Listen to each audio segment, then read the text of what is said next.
Welcome back to Void of Fears. Before we jump into today's story, I've got to ask for a quick favour. If you could smash that like button, drop a comment below, and hit subscribe if you haven't already. It seriously makes a huge difference. YouTube's algorithm loves that stuff, and it pushes my videos to new viewers who might dig these stories too. I really appreciate every single one of you who takes the time to do that.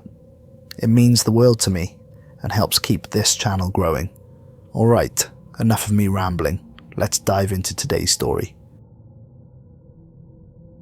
The tea had gone cold an hour ago, but Nathan Bishop didn't care. November nights at the Goldstone Deep Space Network facility had a particular quality to them. A stillness that made the desert feel like another planet entirely.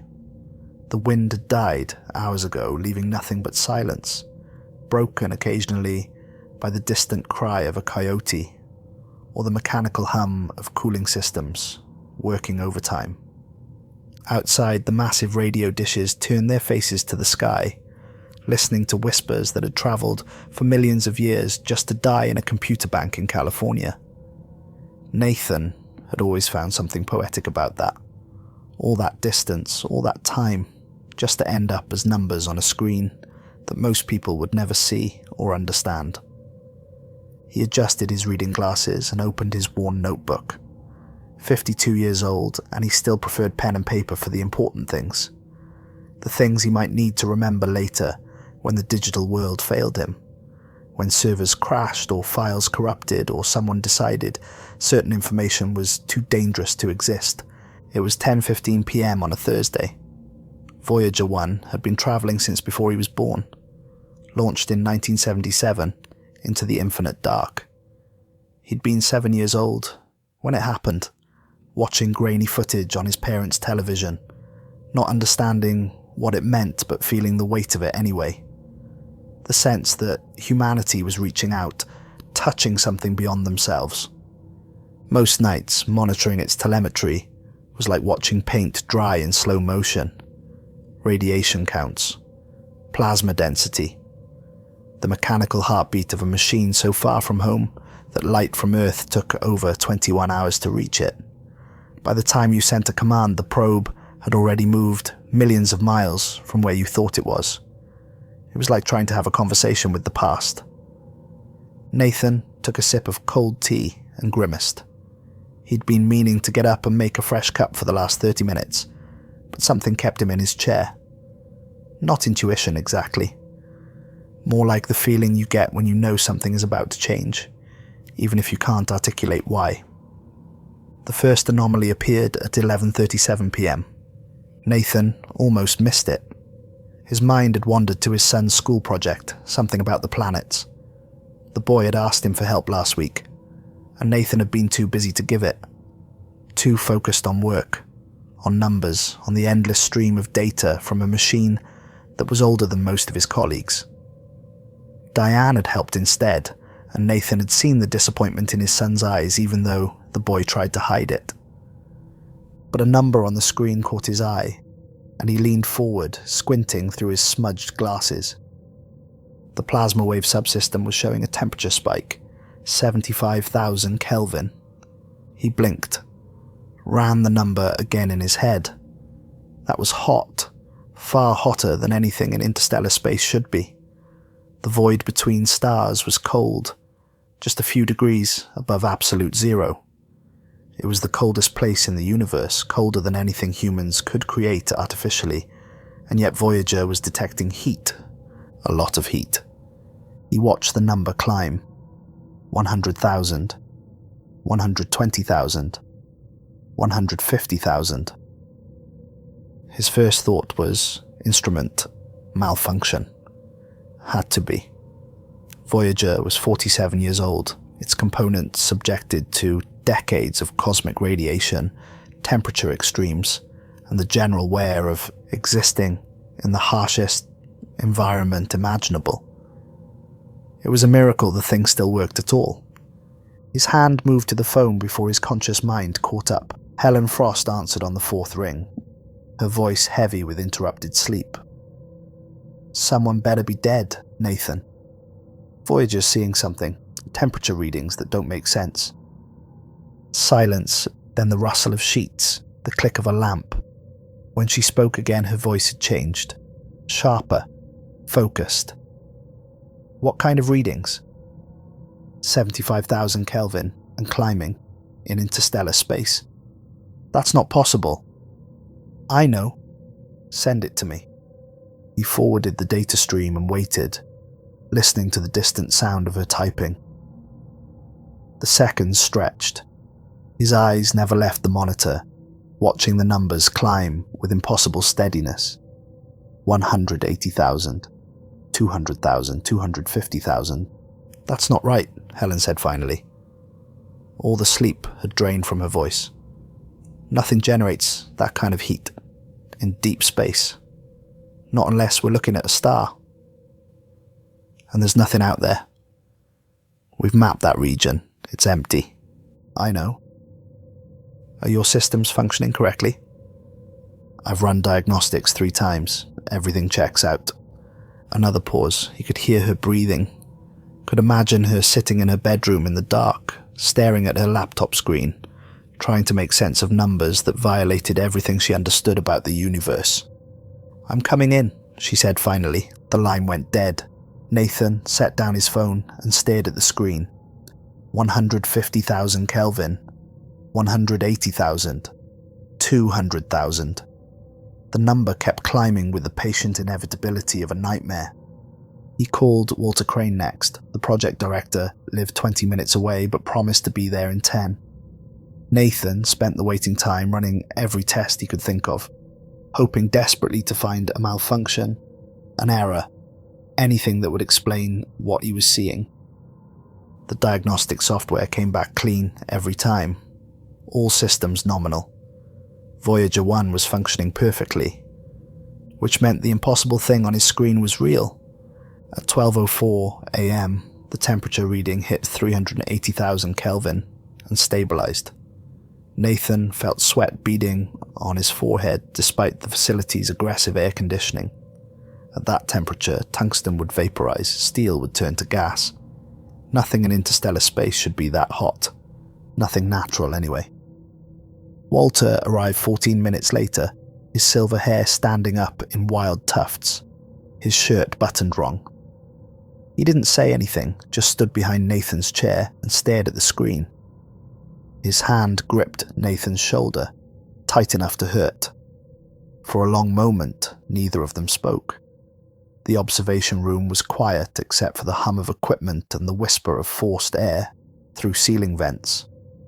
Outside, the desert was utterly silent, as if the world itself was holding its breath. Get JPL on the line, Walter said quietly. Get everyone. By 1:30 a.m., they had 9 voices on the conference call. Scientists and engineers, all pulled from sleep, all trying to make sense of data that violated everything they understood about the universe. Nathan recognized most of the voices. Dr. Patricia Chen, who'd written her dissertation on plasma physics. Dr. Michael Torres, who'd spent 30 years studying cosmic radiation. Dr. Susan Yamamoto, whose models of interstellar medium had won her a shelf full of awards. All of them were baffled. The spectrographic analysis came back at 1:47 a.m. The emission signatures didn't match any known phenomenon. Not stellar activity, not cosmic rays, not anything in their databases. It was like looking at a color that didn't exist in nature. Could it be instrument error? Someone suggested over the speaker. Some kind of cascade failure in the sensors. We've run every diagnostic we have, Nathan said. The systems are functioning normally. Then the readings must be corrupted. Cosmic ray interference maybe. Something scrambling the signal. The signal strength is good, clear transmission. No corruption in the data stream. Then what the hell are we looking at? No one had an answer. Then Owen Hart, one of the younger technicians, spoke up from his station across the room. His voice was quiet, uncertain. Doctors? You need to see this." The tone in his voice made Nathan's stomach clench. He crossed the room in 4 quick strides, Walter right behind him. Voyager's camera systems had activated. "Who sent the command?" Walter demanded. "No one." Owen's fingers flew across his keyboard, pulling up logs and protocols. "No command was sent from Earth. The cameras just turned on." "That's not possible," someone said over the speaker. "Those systems were shut down in 1990. They don't just turn on by themselves." But Nathan was already diving into the system logs, scrolling through lines of code with hands that had started to shake. He knew these systems intimately, had studied them for 15 years, could navigate the command architecture in his sleep. When he found what he was looking for, the trembling got worse. "The command came from Voyager itself," he said quietly. The room went silent except for the hum of equipment and the whisper of forced air through ceiling vents. "Radiation damage," Helen suggested from her station, but her voice lacked a conviction. "Old subroutines firing randomly. We've seen that kind of thing before, with older spacecraft." Nathan shook his head slowly. "I've worked with these systems for 15 years. This isn't random. Look at the timestamp. The cameras activate exactly 47 seconds after the temperature reading stabilized. That's not a coincidence. That's not a glitch." "Then what is it?" Walter asked. Nathan didn't have an answer. He wasn't sure he wanted one. The first image began downloading at 2:51 a.m. Nathan watched the progress bar with a growing sense of dread that had no rational basis. It was just data, just photons captured by a camera billions of miles away, just information traveling at the speed of light across the vast emptiness between stars. But his hands were shaking, and he couldn't make them stop. The image resolved from the top down, line by agonizing line. Black space at first, just as expected. Stars in the background, distant and cold, their light unchanged for millions of years. Then, at the bottom of the frame, something appeared that made Nathan's breath catch in his throat. Fire. Not the glow of a distant star or the shimmer of plasma. Not the abstract heat signature of radiation or the false color representation of electromagnetic activity. Actual flames, the kind you'd see in a fireplace or a forest blaze, except they were burning in the vacuum of space where fire couldn't exist. The colors were wrong. Deep purples that hurt to focus on, like staring at something just outside the visible spectrum. Greens so brilliant they seemed to glow off the screen, more vivid than anything in nature. Shades that Nathan's brain struggled to process because they didn't belong in his experience of reality. The walls stretched beyond the frame's edges, infinite and impossible. It wasn't just large. It was vast in a way that made Nathan feel small, in the most fundamental sense, like an ant trying to comprehend an ocean. Helen arrived while he was still staring at it. She stopped beside his chair, went very still, and whispered a single word. "No." "It's there," Nathan said. His voice sounded distant, like it belonged to someone else. "It's really there." Walter stood on his other side now, the three of them forming a silent vigil around the monitor. No one spoke. What was there to say? They were looking at something that couldn't exist, documented by an instrument that had no reason to lie, transmitted across 14 billion miles of empty space. Nathan removed his glasses, cleaned them on his shirt with methodical care, and put them back on. The image remained unchanged. A wall of fire at the edge of the solar system, burning when nothing should burn, existing when nothing should exist. "What do we do?" Helen asked. Her voice was barely above a whisper.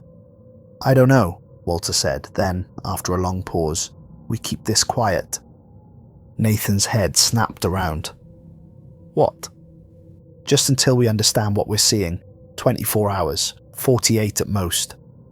Walter's face was haggard. In the monitor's glow, shadows pooling under his eyes. "We tell people about this now, without understanding it, and we'll have panic, mass hysteria. Every doomsday cult in the world will be saying it's the end times. Every conspiracy theorist will be claiming we've reached the edge of the simulation, or found proof of God, or discovered aliens. It'll be chaos. This is a scientific discovery. It belongs to everyone. And we'll share it after we know what we're sharing. Walter met his eyes. Please, Nathan, I need you to trust me on this. Give us time to understand what we're dealing with before we tell the world something that will change everything. Nathan wanted to argue, wanted to call a press conference, upload the image to every news outlet in the world. Let humanity see what was waiting at the edge of their cosmic neighborhood. This was too big to keep secret, too important, too world-changing.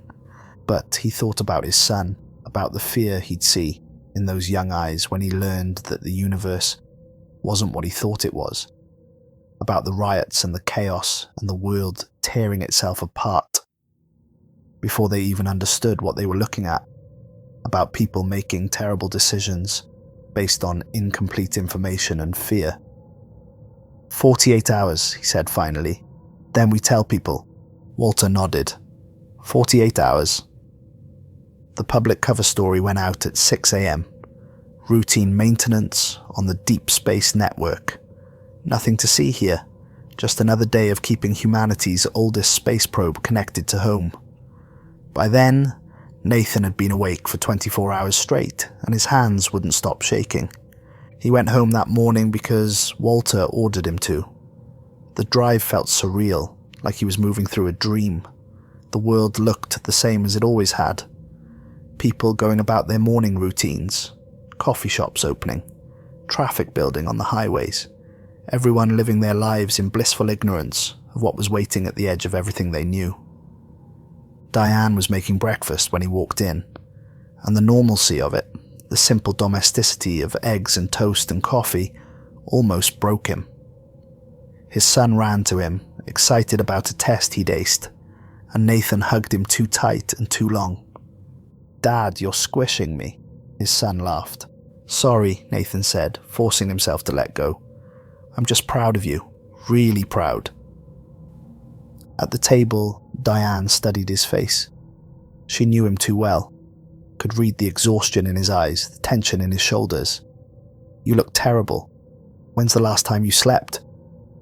"I'm fine, just a long night." "Nathan, really, I'm fine, just tired." She didn't believe him. He could see it in her eyes. But she didn't push, just poured him coffee and asked about his work in the careful way she'd adopted since 2018. Since his breakdown. Since the 4 months when he'd stopped being a husband and father and became something else entirely. That had started with a signal too. A pattern he'd convinced himself was artificial, proof of alien intelligence. He'd stopped sleeping, stopped eating, stopped engaging with reality. Just sat in front of his monitors, running analysis after analysis, seeing meaning in randomness, finding messages in noise. It had taken 3 months for Diane to convince him to see a therapist, another month before he'd agreed to try medication.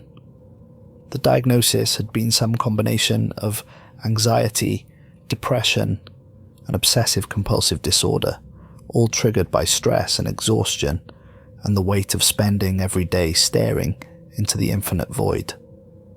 He'd gotten better, slowly. But the trust had been broken, and some part of their marriage had never fully healed. Now, sitting at his kitchen table, eating eggs he couldn't taste, Nathan wondered if he was losing it again. If the wall of fire was real, or if his mind was playing tricks on him. But he'd seen Helen's face, heard Walter's voice, they'd seen it too. It was real, which might be worse. Nathan tried to sleep that afternoon but gave up after 2 hours of staring at the ceiling.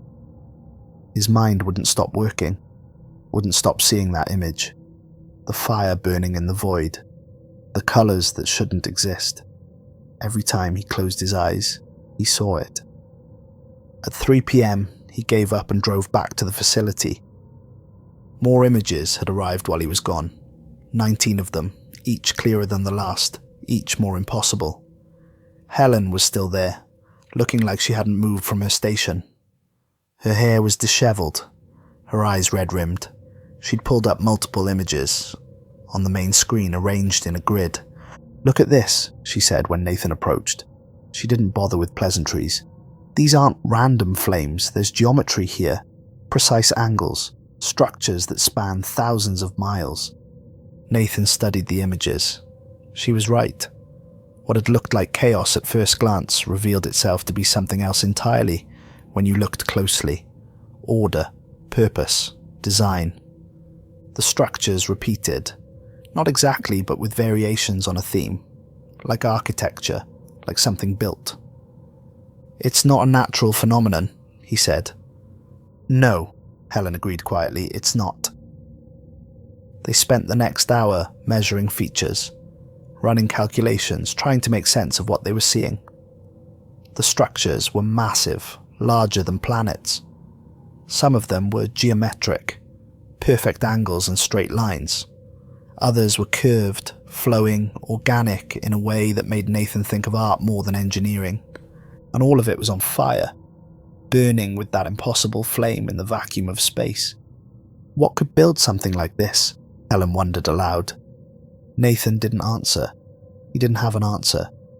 But something was building in his chest, a pressure that felt like fear, mixed with awe, mixed with something else he couldn't name.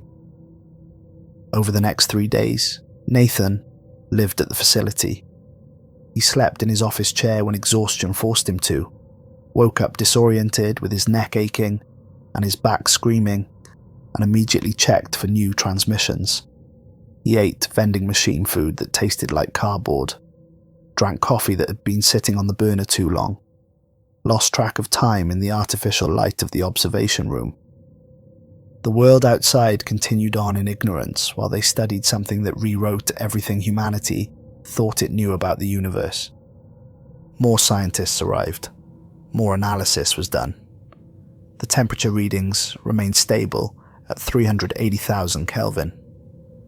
The images kept coming, each one revealing new details, new structures, new impossibilities. On Monday evening, Owen suggested running the plasma wave data through an audio converter. It was something they did routinely, translating electromagnetic frequencies into sound waves that human ears could process. It rarely revealed anything useful, but sometimes it helped to experience the data in a different way. Nathan was alone in the observation room when Owen played the result. Most of the team had gone home for a few hours of real sleep.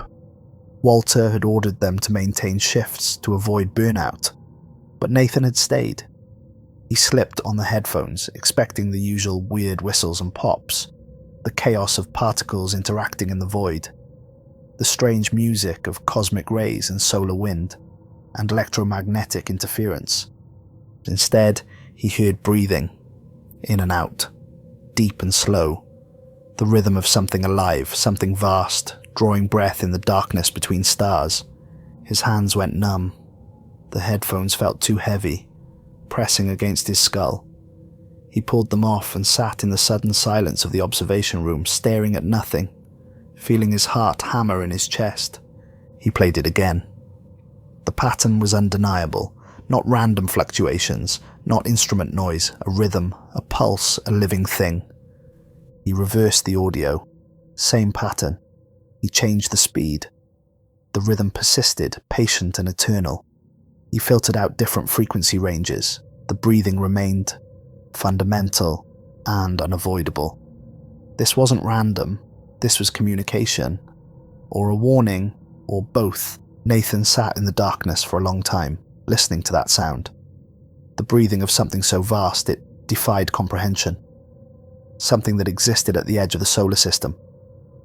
Waiting. Watching. Existing. He didn't tell anyone, not that night. He needed time to think, to process, to convince himself he wasn't losing his mind again. But that night, when exhaustion finally dragged him under, at 3:33 a.m., he dreamed. In the dream, he was floating in space. Not the abstract space of imagination, but real space. Cold and vast and empty. He could see Earth below him, beautiful and blue and impossibly fragile. A marble hanging in the void. Then something vast moved behind him, and he felt its attention settle on him like a weight, like being noticed by something so much larger than yourself that your entire existence became a footnote to its awareness. He tried to turn to see what was watching, but his body wouldn't obey. He could only stare at Earth while something studied the back of his head with interest that felt almost hungry, almost curious, almost amused. He tried to scream but had no air, tried to move but had no body, could only float there, paralyzed, while something beyond his comprehension examined him like a scientist examining a bacterium under a microscope. Then the thing spoke, not in words, not in language, but somehow he understood. "You should not have come here." Nathan woke with a gasp, his heart hammering so hard he thought it might break through his ribs. The observation room was empty, lit only by monitor glow. But his notebook lay open on the desk to a blank page, and on it was a sketch in his own handwriting, an eye made of fire, watching. He stared at the drawing. He didn't remember making it, didn't remember touching the notebook after he'd fallen asleep, didn't remember moving his hand or picking up his pen. But there it was, rendered in detail that made his stomach turn. The eye was anatomically impossible, flames forming structures that looked organic and mechanical at the same time, and in the center a pupil that seemed to stare directly at him. He tore out the page with shaking hands, crumpled it, threw it in the trash. Then, after a moment's hesitation, he retrieved it and shoved it in his pocket instead. Evidence, or proof he was losing his mind. He wasn't sure which frightened him more. Diane appeared in the parking lot that evening. Nathan had stepped outside for air, desperate to breathe something that didn't taste recycled. The desert night was cold and clear, stars scattered across the sky like diamonds on black velvet. He saw her car pull up and felt his heart sink. She got out slowly, and even in the dim parking lot lights he could see how tired she looked, how worn. The lines around her eyes had deepened. She'd lost weight. This was taking a toll on her too, even though she didn't know what was happening. "You haven't been home," she said. "I know. I'm sorry. There's something happening, something big, and I can't." "You're disappearing again, Nathan." Her voice cracked, just like before, just like 2018. The comparison hit him like a physical blow. He wanted to tell her she was wrong, that this was different, that this time it was real. But how could he prove it? How could he explain without sounding exactly like he had 3 years ago, when he'd been convinced he'd found alien signals in random noise? "This is different," he said, but the words felt hollow even to him. "That's what you said last time, right before you had to be hospitalized, right before you stopped recognizing your own children because you were so deep in your obsession that nothing else mattered." Nathan flinched. She'd never thrown that in his face before, never weaponized his lowest moment. The fact that she was doing it now told him how scared she was, how desperate.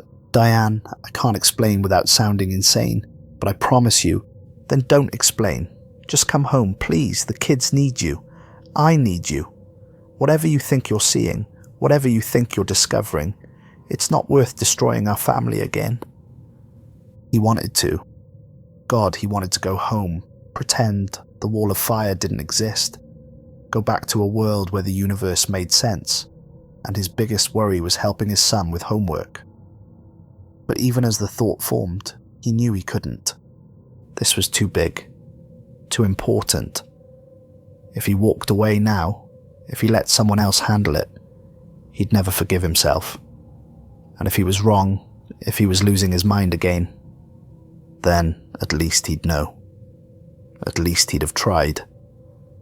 "I'll come home tonight, I promise." She studied his face for a long moment, and he saw something break behind her eyes.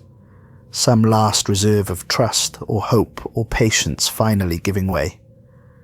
"You said that 3 days ago," she said quietly. She got back in her car and drove away. Nathan stood in the parking lot watching her taillights disappear down the dark road, feeling something break inside his chest. At 7:18 p.m, new transmissions started arriving.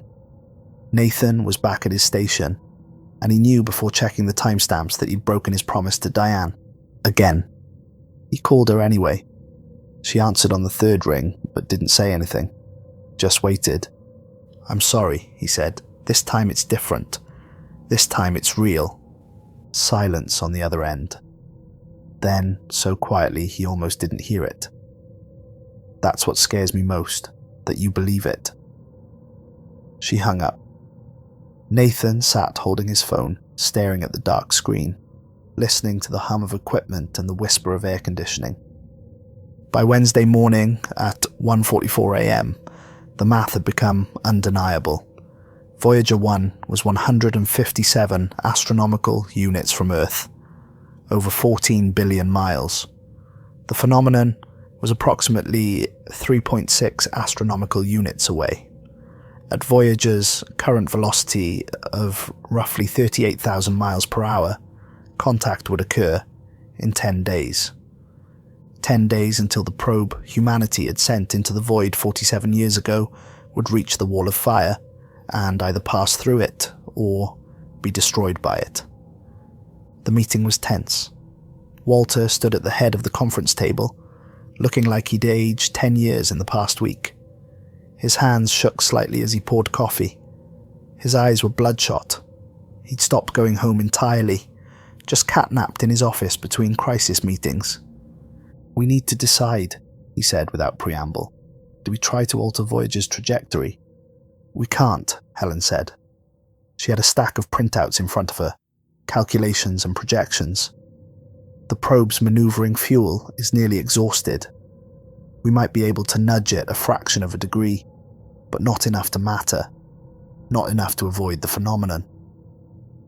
Then we shut it down, put it into safe mode before contact." Nathan stood up so fast his chair rolled backwards and hit the wall. "Absolutely not. We didn't send Voyager out there to run away from the first interesting thing it found. We sent it to explore, to see what's beyond our reach. And now it's found something that changes everything we know about the universe. And you want to turn it off?" "We don't know what we're dealing with," Walter said. His voice was strained. "What if contact damages the probe? What if the phenomenon is dangerous? What if it's hostile? Then we learn something. That's what science is. We don't get to choose the safe questions. We don't get to stop exploring because we're afraid of the answers. And if we lose Voyager, if it's destroyed, then at least it dies doing what it was built to do, exploring, discovering, pushing the boundaries of human knowledge." The debate stretched on for another hour. Voices were raised. Frustration mounted. Dr. Chen argued for caution. Dr. Torres argued for boldness. Dr. Yamamoto tried to find middle ground and satisfied no one. In the end, pragmatism won. Voyager's mission had always been one way. The probe was going to die eventually, its power systems failing one by one, its instruments going dark, its voice going silent. The mission planners had known that from the beginning. If this was how it ended, at least it would end learning something new. At least it would matter. The decision was made. Voyager would continue. What Nathan didn't know was that Walter had made a second decision in a private call, after the meeting. If something went catastrophically wrong during contact, if the probe was destroyed, or if something worse happened, a full communication blackout would be implemented. The public would be told Voyager had simply died. Power systems, finally exhausted after 47 years of faithful service. A quiet end to a historic mission. Nothing to see here. The lie was already prepared, the press release already written, just in case. Thursday afternoon, image 47 arrived. The signal degradation was severe now, interference from the phenomenon corrupting the data stream. It took 3 attempts to get a clean download, and even then, the image was grainy, pixelated, but what came through made Nathan's blood run cold. The structures in the flames were clearer now. Helen had been measuring them obsessively, losing herself in calculations and projections, barely sleeping, barely eating. Her findings showed features that were impossibly precise. Geometric shapes with angles that repeated across thousands of miles with mathematical perfection. Curves that followed equations so complex she couldn't fully describe them. Symmetry that couldn't be natural, couldn't be random, couldn't be anything but designed. Nathan enhanced the image, pushing the software beyond its design parameters. He adjusted contrast, sharpened edges, filtered noise. The picture became grainy, pixels blooming into artifacts, but underlying it all was structure. And in the center of the frame, barely visible through the distortion, was something that made his breath catch and his hands go numb. An aperture, or a pupil, or a lens, something circular, something dark, something that looked like it was looking back. He stared at it until his eyes burned and his vision blurred, until the shapes started to lose meaning and his mind started filling in details that might not be there. Then he closed the file without saving his enhanced version and told no one what he'd seen, because if he told them, they'd want to see it too, and if they saw it, they'd know what he knew.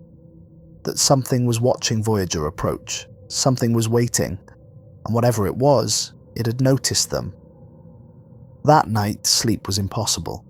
Every time he closed his eyes, he felt observed, studied, measured. The sketch in his pocket seemed to burn against his chest. He took it out at some point and stared at his own drawing.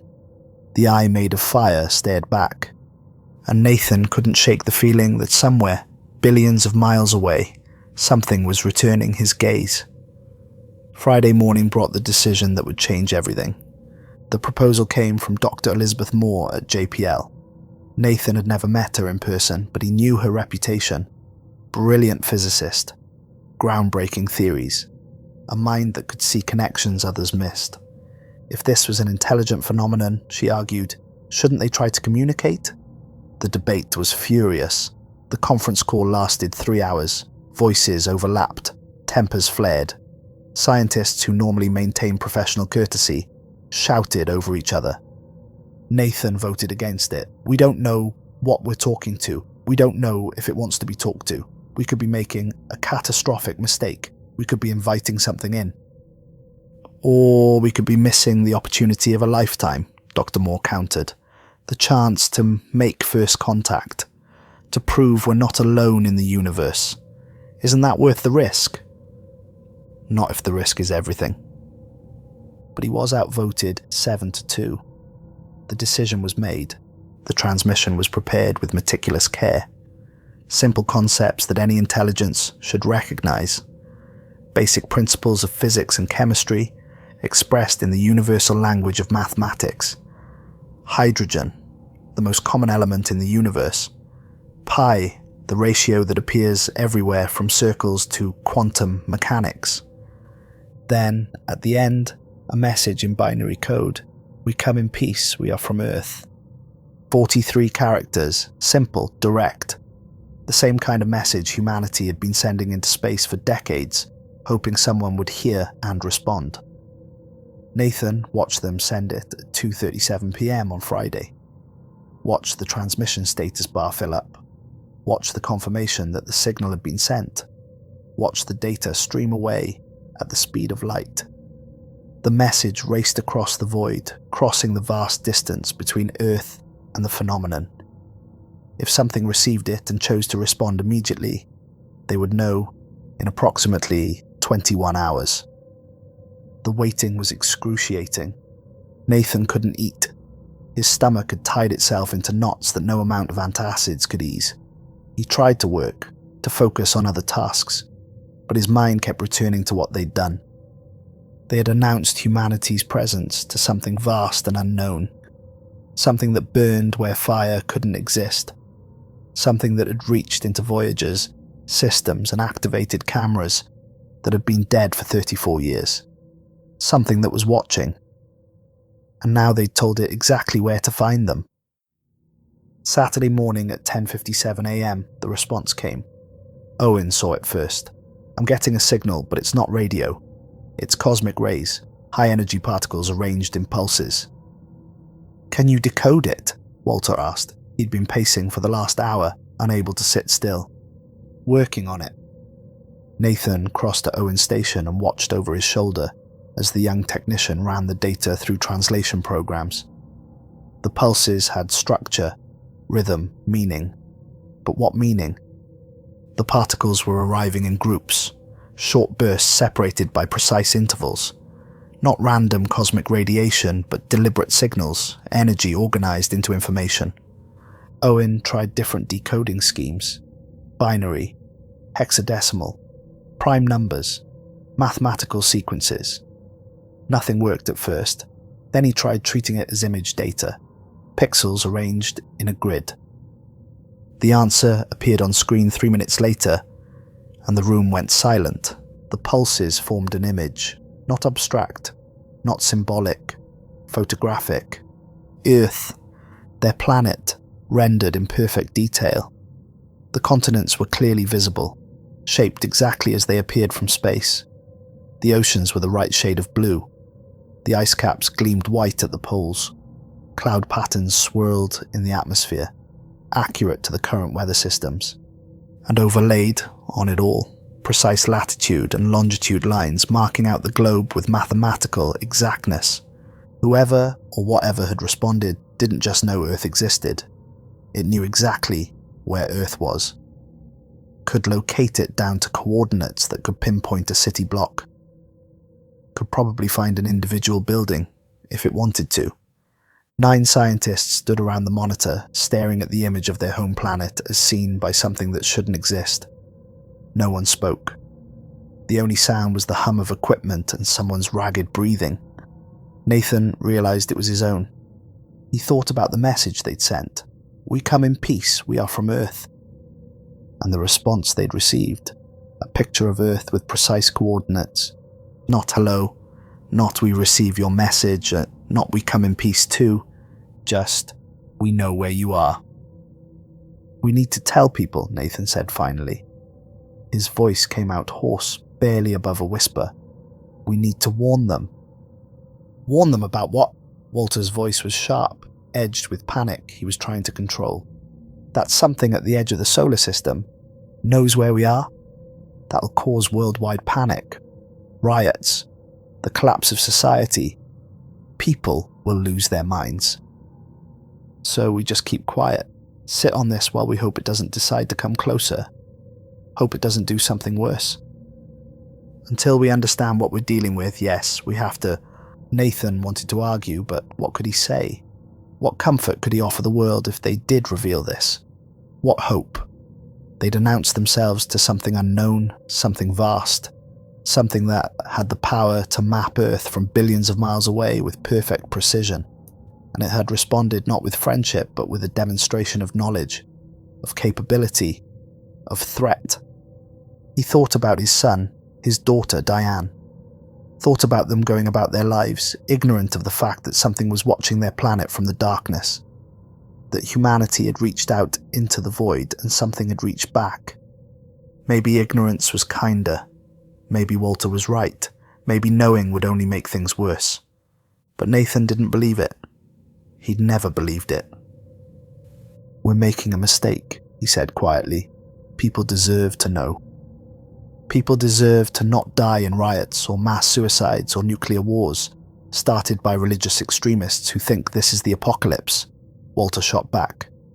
"We tell people when we have answers, when we can give them something other than fear." The argument continued for another hour, but Nathan knew he'd lost. The decision had been made above his pay grade, by people who weighed risks differently than he did. The information would be classified. The world would continue in ignorance, and maybe that was for the best. He didn't know anymore.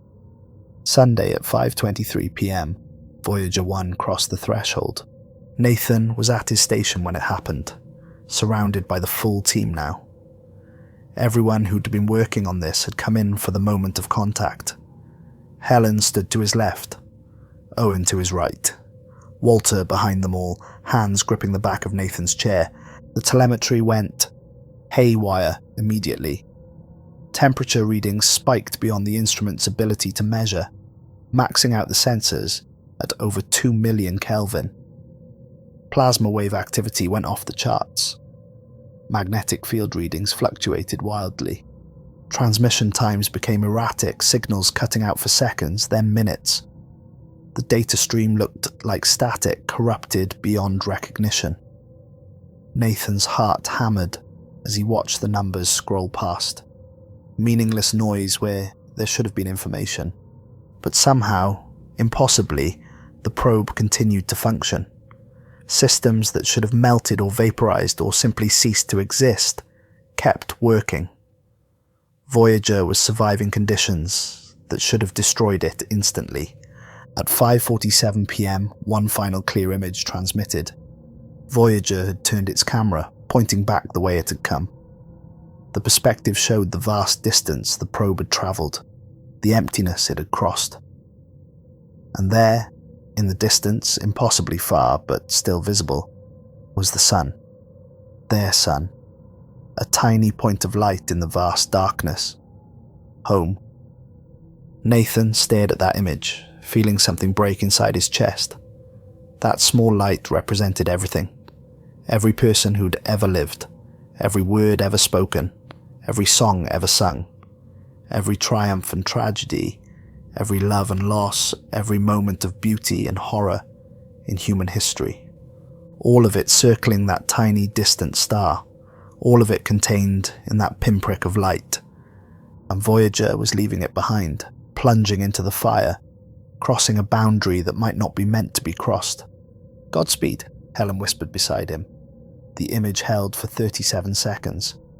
Then the transmission cut out. At 1:07 a.m. Monday morning, all communication ceased. The silence was absolute. Not the normal gaps in transmission, not the expected delays from vast distance, just nothing. Empty carrier wave, dead air. Nathan sat frozen at his station, staring at the flatline telemetry. His hands were gripped together so tightly his knuckles had gone white. Helen stood beside him with one hand pressed over her mouth, her eyes shining with unshed tears.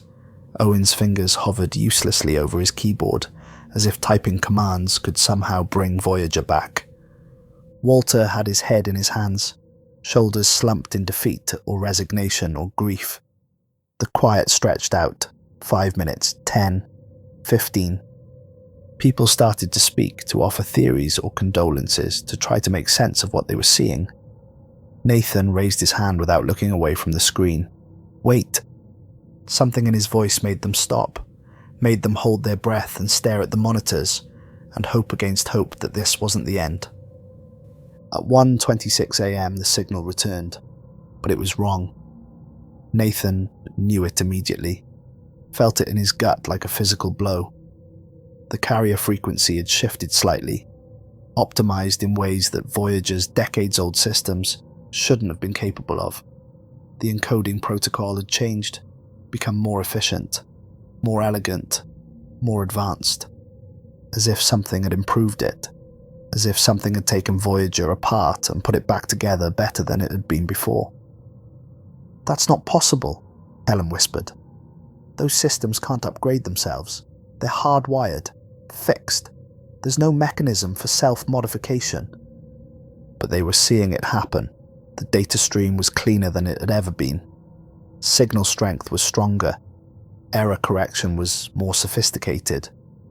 Voyager was transmitting better than it had in decades. Better than its designers had ever imagined possible. Whatever the probe had encountered on the other side of the wall, it had changed it, enhanced it, returned it improved. The question was, why? The first complete transmission was video footage. But the perspective was wrong, the angle impossible. This wasn't coming from Voyager's cameras. The field of view was too wide, the resolution too high, the color depth too rich.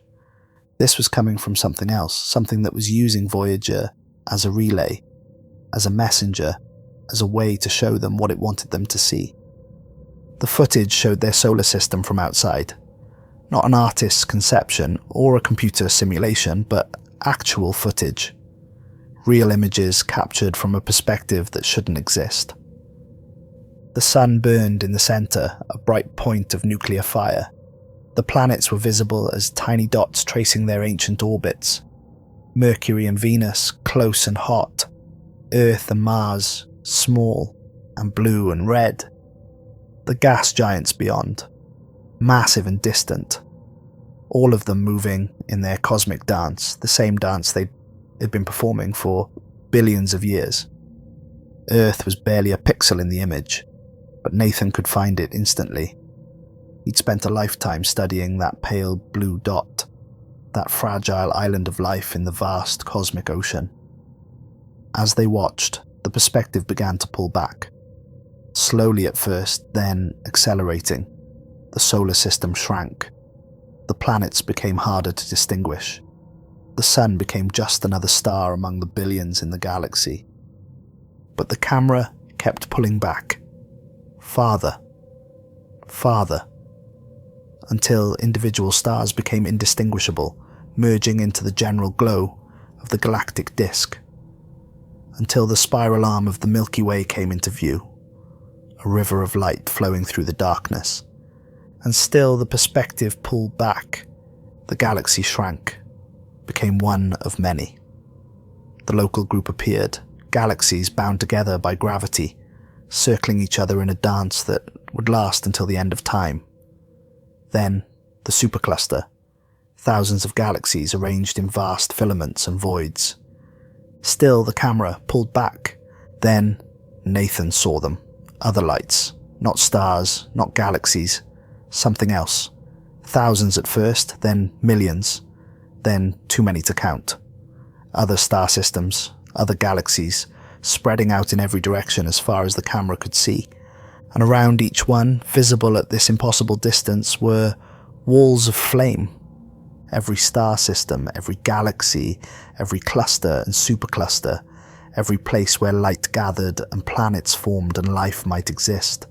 All of it enclosed, all of it bounded, all of it separated. "Oh God," Helen whispered. "We're not looking at a phenomenon.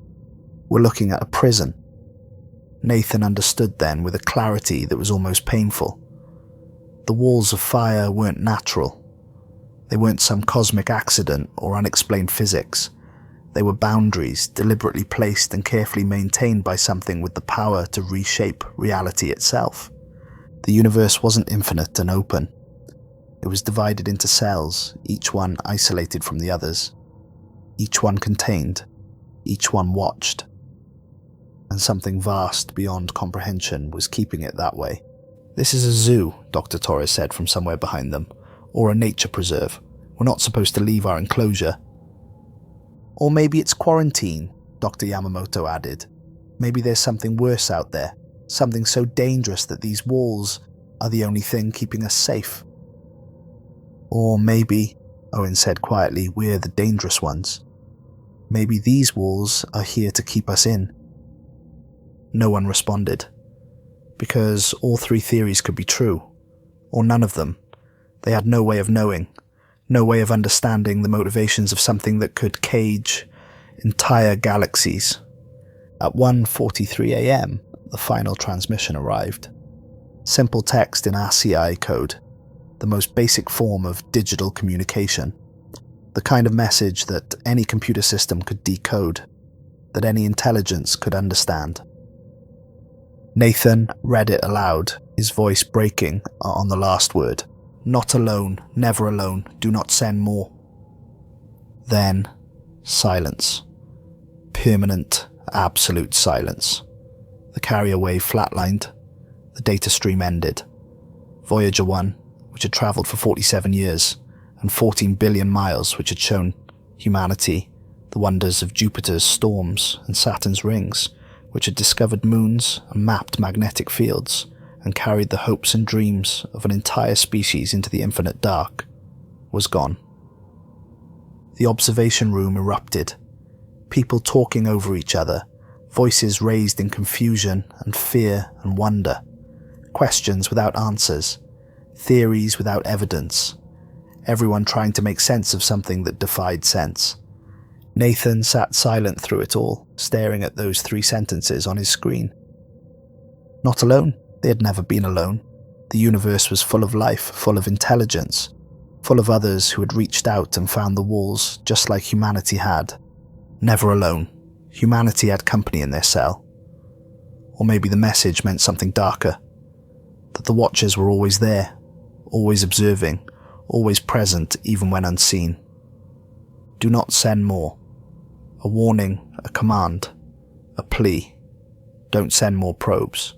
Don't try to cross the boundaries. Don't attempt to leave your enclosure. Stay in your cell where you belong. Monday morning at 9 a.m., NASA released its official statement. Nathan wasn't consulted on the wording, wasn't asked for input. The decision had been made at levels far above him. After 47 years of unprecedented service, Voyager 1 has ceased communications due to power system failure. The mission has concluded. Voyager's legacy will live on forever in the discoveries it made and the boundaries it crossed. Today, we celebrate the end of an era and the beginning of humanity's next chapter in space exploration. The statement was a lie, not technically, not in the details, but in what it omitted, in what it hid, in what it allowed the world to believe. Nathan sat in his car in the parking lot, engine running, heat blasting against the cold morning air. His phone showed 5 missed calls from Diane and 2 voicemails. He'd been ignoring them, unable to face her, unable to explain where he'd been or what he'd seen. He played the first voicemail with shaking hands. "Nathan, please call me. I'm worried about you. The kids are worried. Just let us know you're okay. That's all. Just tell me you're okay." Her voice was strained, tight with worry and exhaustion. He'd done this to her. Again. The second voicemail was quieter, more resigned. "Please come home. We miss you. I miss you. Whatever's happening, we can deal with it together. You don't have to do this alone. You never have to do it alone." Her voice cracked on those last words, and Nathan felt something break in his chest. He closed his eyes, pressing his phone against his forehead. When he opened them again, the morning sun was rising over the desert, painting the sky in shades of orange and red that looked too much like fire. Like the wall at the edge of the solar system. Like the boundaries that enclosed every star in the universe. He started driving home. The radio was playing a news segment about Voyager's retirement, complete with interviews from scientists who didn't know the truth, and commentary from reporters who thought they understood what had happened. And so ends the journey of humanity's most distant emissary, the reporter said with practiced gravitas. After 47 years, Voyager 1 has finally fallen silent among the stars, its mission complete. Scientists say the probe travelled farther than any human-made object in history, teaching us about the outer planets and the nature of deep space. Though its power has finally run out, its contributions to science will endure forever. Nathan's hands tightened on the steering wheel until his knuckles went white. The reporter had no idea. None of them did. They thought Voyager had simply died, its batteries exhausted, its systems finally failing after decades of faithful service. They didn't know about the wall of fire. They didn't know about the breathing sound.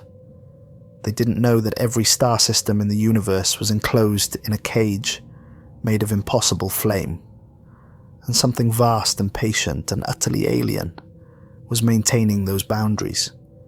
They didn't know that Voyager wasn't silent, it was listening. And whatever it was listening to had told them, in the clearest possible terms, do not send more. But Voyager 2 was still out there, travelling in a different direction, heading towards its own inevitable encounter with whatever waited at the edge. And there were other probes in various stages of planning. New Horizons continuing its journey beyond Pluto. Pioneer 10 and 11, silent now but still drifting. Future missions being designed in laboratories and conference rooms around the world. How long before one of them found another wall? How long before humanity's persistent curiosity its insatiable need to explore and discover and push boundaries, finally drew the wrong kind of attention from whatever maintained those boundaries. Nathan pulled into his driveway and sat for a long moment, staring at his house. Warm morning light glowed in the windows. Through the kitchen window he could see Diane moving around, probably making breakfast. His son's bike lay on its side in the front yard, forgotten in the rush to get to school. His daughter's drawings were taped to the inside of her bedroom window, colourful scenes of families and houses and sunshine. Normal life, safe life, life lived in ignorance of the true nature of the universe. He got out and walked to the door, on legs that felt like they belonged to someone else.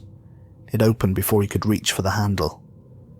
Diane stood there, her eyes red-rimmed, her face a mixture of relief and anger and fear and love. She pulled him into a fierce embrace without saying a word. And Nathan held on, breathing in the familiar scent of her shampoo, feeling the solid reality of home, of family, of all the things that mattered more than cosmic mysteries and impossible walls and messages from the void. "I'm sorry," he whispered into her hair. "I'm so sorry." She pulled back to look at him, really look at him, her hands on his face. "Are you okay? Tell me the truth." Nathan thought about the wall of fire, the eye watching from the flames, the solar system stretching into infinity, each one isolated, each one caged. The message that Voyager had brought back. Not alone, never alone, do not send more. Yes, he lied, because what else could he say? Because she needed to hear it and he needed to believe it, and sometimes lies were kinder than truth. "I'm okay now. It's over." But it wasn't over. It would never be over. His son appeared in the hallway, still in his pajamas, despite the late hour. "Dad, you're home." He ran forward and hugged Nathan around the waist, and Nathan held him, feeling the solid weight of him, the realness of him. His daughter appeared, moments later, rubbing sleep from her eyes, and joined the embrace. For a moment, standing in his doorway surrounded by his family, Nathan could almost believe everything was normal. Almost believe the wall of fire was just a dream. Almost believe the universe was what everyone thought it was, vast and open and waiting to be explored. Almost. That night, lying in bed beside his sleeping wife, Nathan stared at the ceiling and thought about everything they'd seen, everything they'd learned, everything they couldn't tell the world. The fire burning where fire couldn't exist. The structures in the flames, architecture on a scale that dwarfed planets. The intelligence behind those walls so vast that human minds couldn't fully comprehend it. The message, "Do not send more." It wasn't a greeting. It wasn't an invitation. It was a warning. Something out there was maintaining the boundaries between star systems. Something was ensuring that whatever lived in each cell stayed in its cell, and humanity, in its arrogance and curiosity and naive optimism, had just announced itself to the Warden. Nathan thought about Carl Sagan, who'd helped design Voyager's golden record. Sagan had been an optimist, a man who believed that any intelligence capable of detecting Voyager would be benign, curious, welcoming. The golden record carried music and greetings and images of Earth because Sagan believed the universe was full of friends humanity hadn't met yet. He'd written that humanity was like a child sending a message in a bottle, tossing it into the cosmic ocean and hoping someone kind would find it. That the very act of reaching out was noble, beautiful, essentially human. But what if Sagan had been wrong? What if the universe wasn't full of friends waiting to welcome humanity into a cosmic community? What if the silence they'd heard for decades, the absence of signals from other civilizations, wasn't because no one was out there? What if it was because everyone else had learned to keep quiet? What if the great silence, the Fermi paradox, the mystery of why humanity had never detected another civilization despite the statistical probability that they should exist, had a simple explanation? Everyone else was hiding. Everyone else had encountered the walls and learned the lesson humanity was only now beginning to understand. Stay quiet, stay hidden. Do not draw attention to yourself. Because something was watching, something was listening, and it did not tolerate those who tried to leave their cages. Nathan rolled over and looked at his wife, her face peaceful in sleep. He thought about his children, asleep in their rooms, dreaming innocent dreams of school, and friends and futures that stretched out bright before them. They didn't know they lived inside a boundary. They didn't know something was watching from beyond those walls. They didn't know that humanity's greatest achievement, sending a probe beyond the solar system, had been met not with welcome, but with warning. Maybe it was better that way. Maybe ignorance really was bliss. Maybe the people who got to live their lives without knowing the truth were the lucky ones. But Nathan would never be ignorant again. The knowledge was burned into his mind, seared into his consciousness. He would spend the rest of his life looking up at the night sky and seeing not wonder but walls, not possibility but prison. He would wonder what was beyond those barriers, what had built them and why, whether they were meant to protect or contain, whether the something watching from the other side was benign or malevolent or simply indifferent. He would wonder if humanity would heed the warning or ignore it, if future generations would respect the boundaries or try to cross them, if curiosity would eventually outweigh caution, as it always had throughout human history, and he would wonder what would happen when it did.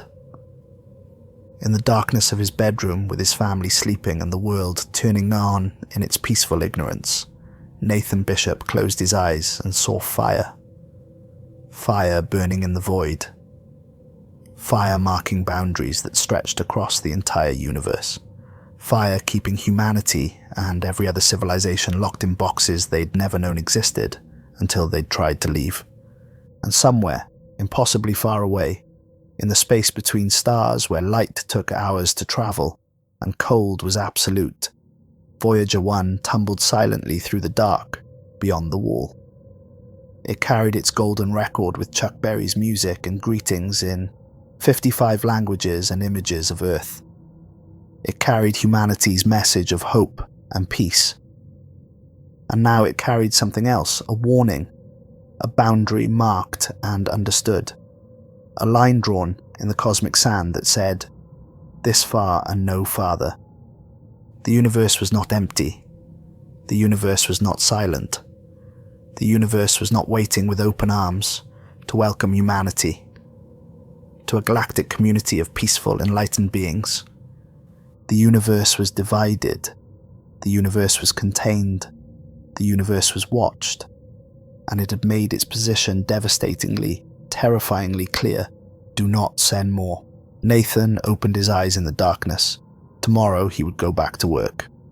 He would monitor other missions, track other probes, help plan humanity's next steps into the void. He would attend meetings where people talked about Mars colonies and asteroid mining and interstellar travel, all of them unaware of what really waited out there. He would smile and nod and do his job and pretend everything was normal. But every night, he would look up at the stars and remember. Every night, he would see the wall of fire and the eye in the flames and the message that Voyager had brought home. Every night he would remember that humanity wasn't alone, had never been alone, and that might be the most terrifying truth of all. Because if they weren't alone, if the universe was full of life and intelligence, then where was everyone? Why the silence? Why the isolation? Why were all these civilizations, all these worlds, all these potential friends and allies and partners in exploration, locked away in separate cells? The answer was simple and horrible, because something wanted it that way. Something with the power to cage galaxies, to build walls that stretched across the universe, to maintain boundaries between worlds. Something that watched to make sure no one crossed those boundaries. Something that had just sent humanity a warning. Outside, the desert night was cold and still. The stars shone with a light that had travelled for years, or centuries, or millennia, just to reach Earth. Beautiful and distant and utterly unreachable. The radio dishes at Goldstone turned their faces skyward, still listening, still searching, still hoping to hear something from the void. They would continue listening. That's what they were built to do. But Nathan knew now what they would find. Silence. The same silence that had greeted humanity for decades. The silence of civilizations that had learned to keep quiet. The silence of species that knew better than to draw attention to themselves. The silence of prisoners who understood the nature of their cells. Far above, beyond the atmosphere, beyond the moon, beyond even the distant orbit of Neptune, the solar system continued its ancient dance around the sun. Planets traced their orbits. Asteroids tumbled through the darkness. Comets swept past on their long journeys. All of it contained within a boundary humanity had only just discovered. All of it enclosed in a cage whose bars were made of impossible fire. All of it watched by something vast and patient and utterly beyond human comprehension. And somewhere, in the darkest corners of classified files, in encrypted folders that few people would ever access, the truth was documented. The images of the wall, the recordings of the breathing sound, the transcript of the final message, evidence that would never see the light of day, proof that would never be shared, knowledge that would be kept secret not out of malice but out of fear. Fear of what people would do if they knew. Fear of the panic and chaos and collapse that would follow. Fear that humanity wasn't ready for this truth, might never be ready, might be better off never knowing. But a few people knew. Nathan knew. Helen knew. Walter and Owen and all the others who'd been in that observation room when Voyager crossed the threshold. They would carry that knowledge for the rest of their lives. A weight that would never lighten. A burden that would never ease. They would look at their fellow humans going about their daily lives and feel a mixture of envy and pity. Envy for their ignorance, pity for what they didn't know they'd lost. Because humanity had reached the edge of the solar system and found not infinite possibility, but a wall. Not freedom, but constraint. Not an open universe waiting to be explored, but a cell with boundaries that could not be crossed. And the message had been clear. Do not send more. But would humanity listen? Would the warning be heeded? Or would curiosity and ambition and the fundamental human need to explore eventually outweigh caution? Nathan suspected he knew the answer. Humanity had never been good at following warnings, had never been content to accept boundaries without testing them, had always pushed against limits, even when pushing was dangerous. Eventually someone would send another probe. Eventually someone would try to cross the wall again. Eventually humanity would test the patience of whatever maintained those boundaries.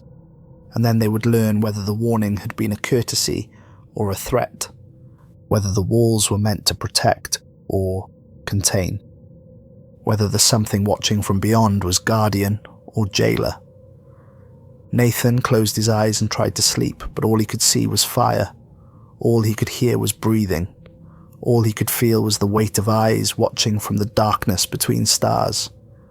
Watching and waiting, always watching, always waiting. And somewhere in the infinite dark, beyond walls of impossible flame, beyond boundaries that stretched across the universe, something vast and patient continued its eternal vigil.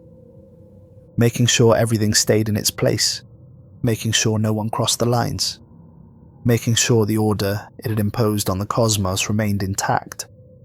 And if humanity tried to cross those lines again, then they would learn the truth that every other civilization in the universe had already learned, that the walls were not suggestions, that the boundaries were not negotiable, that the warning was not a courtesy, it was a command.